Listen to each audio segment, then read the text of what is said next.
Everybody, welcome back. I'm trying to get a lot of these videos done today because again, most of my family's out of the house, so it's as quiet as it has been in a very long time. Thank you for watching this video. I'm sorry you have to be watching this video. I would like to talk about preparing to leave, preparing to get out of a bad situation. Because again, a lot of comments don't include how. They tell you to do it, they just leave. Okay, but how? How can I get out safely? What can I do? And again, I'm not a lawyer. I give no legal representation. I always look at your state, your local laws, everything like that. But for this video, for preparing to be able to leave, let's talk about money. Let's talk about finances, because in order to leave, you've got to have something. I'm going to try to look at this as the worst case scenario. You know, maybe a partner that is looking at bank statements every time you swipe your debit card, every time you swipe a credit card. I'm just going to give some kind of ideas on what you can do. My first thought is to open your own bank account in just your name. Something that he doesn't know about, opt for the electronic delivery so there's no mail going to your house. That documentation video we had talked about earlier, you should have an email that nobody else knows about, crazy password nobody can get into. You don't want checks, don't have checks come to your house, because then advertisements can come and things like that. I don't think checks are a big thing anymore anyways. Most of the stuff is electronic. But if you can, open a bank account in just your name. Or a credit card in just your name. Don't have statements come to the house. Do everything electronically. Again, all to that email that is secure and safe.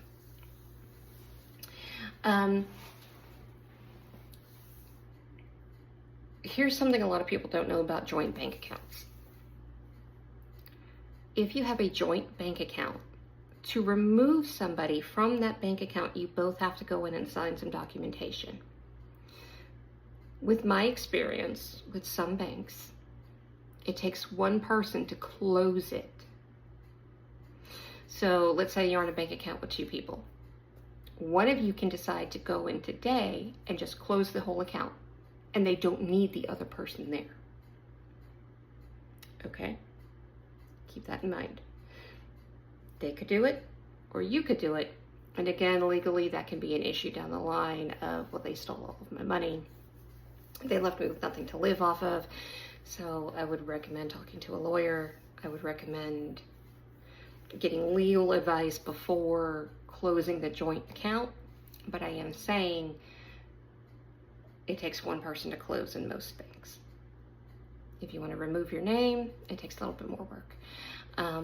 But if the account goes negative, you're both responsible.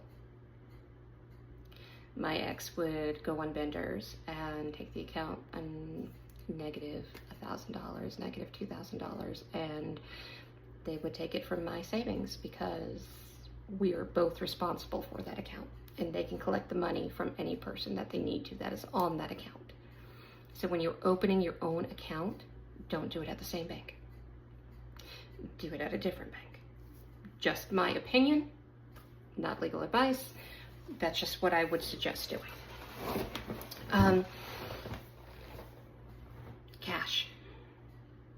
Find a way to keep cash on you.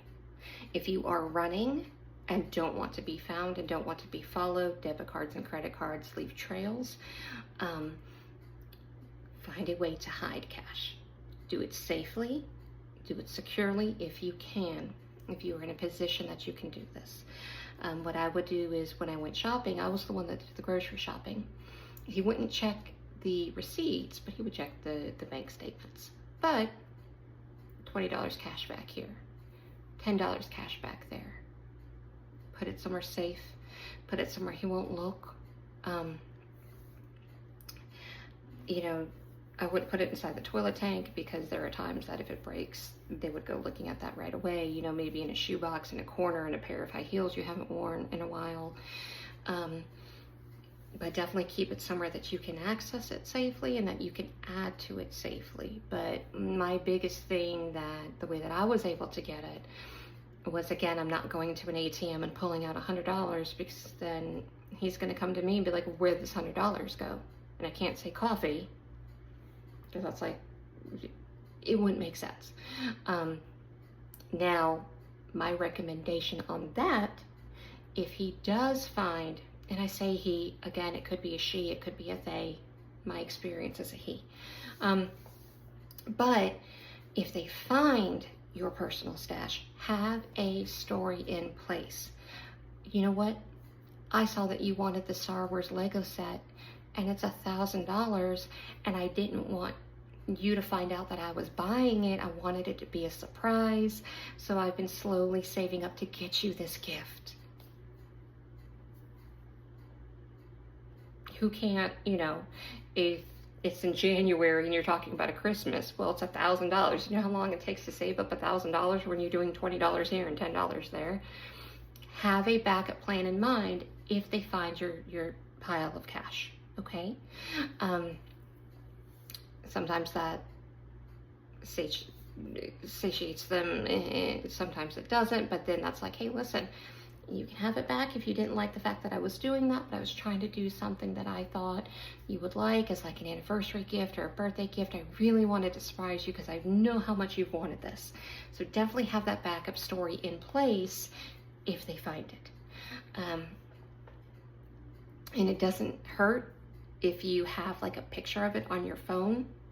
So, my ex would have been about motorcycles and motorcycle parts and things like that. So take a screenshot of something. He was all about snowboarding, so I would be looking at snowboarding boots and boards, and I would take some screenshots just in case. No, hey, look, seriously, this is what I'm saving up for. I've even got proof right here.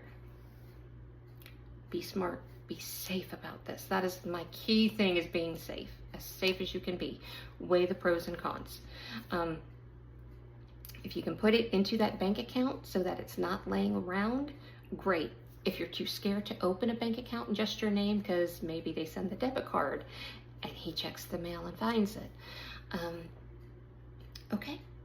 You can ask not to get a debit card. You can ask just to have a bank account, and you can put the cash into that. The credit card would be more of emergency onlys when you are leaving. So, that might be your backup emergency, just to have something else on you if you can get it. Sometimes it's not as easy as that, and I understand that. I couldn't have gotten a credit card with where we were at that time. Could not have. But I was able to take that $10 cash, the $20 cash, anything to help you get somewhere safe when you are ready. And again, keeping in mind, if you are on a joint account, anything that is done on that account is a dual responsibility. Make sure that you are keeping up with statements. Make sure that you are keeping up with the activity, because then that could also be part of the documentation that you need to use if and when this goes to court, okay? The biggest thing is that if you don't have your own bank account and you're going based off of the cash only and you are running, if you need gas, if you need groceries, anything like that, get it in town. You try to get it the day of, try to get it the day before, fill up your tank, get ready to go. Because as I said, if you are running and you don't want this person to find you, looking at the bank statement is going to be a number one way of, oh, I don't know where they are, but I see they got gas in Cincinnati. So they're somewhere in Cincinnati. Oh, well, now I see that they're in Vegas. Listen, I know that they're very far apart. I'm just trying to point across. And they can at least follow that trail. And if you're running and you're doing everything legally that you were supposed to do, this is just a way to protect yourself from being found. So when you get gas, you're going to use cash. You're not going to want to use that debit card to that joint account anymore after you leave the city, state that you weren't in, okay? That's all that I can think of for right now when it comes to preparing financially, cash-wise, to get out. Of course, at the end of the day, long play, there's much more that goes into finances than this. But this video is all about getting out. Once you are out, you can figure out, okay, how do I pay the bills? How do I get the bills over here in my name? How do I shut this off? How do I do this? My biggest concern in these videos is getting you out. Once you are out, you will have the time and the help to figure the rest of this out. So I am making this sound probably much more simpler than it really is in real life. The hardest part is going to be hiding that cash, hiding that bank account, hiding that credit card. But these are just ideas, and only you know what works for you and what you are willing to be able to do with your safety in mind, and maybe with your children's safety in mind. Again, I am not a lawyer. I am not giving legal advice. When it comes to stuff like that, please check with a local attorney. Please check with local laws.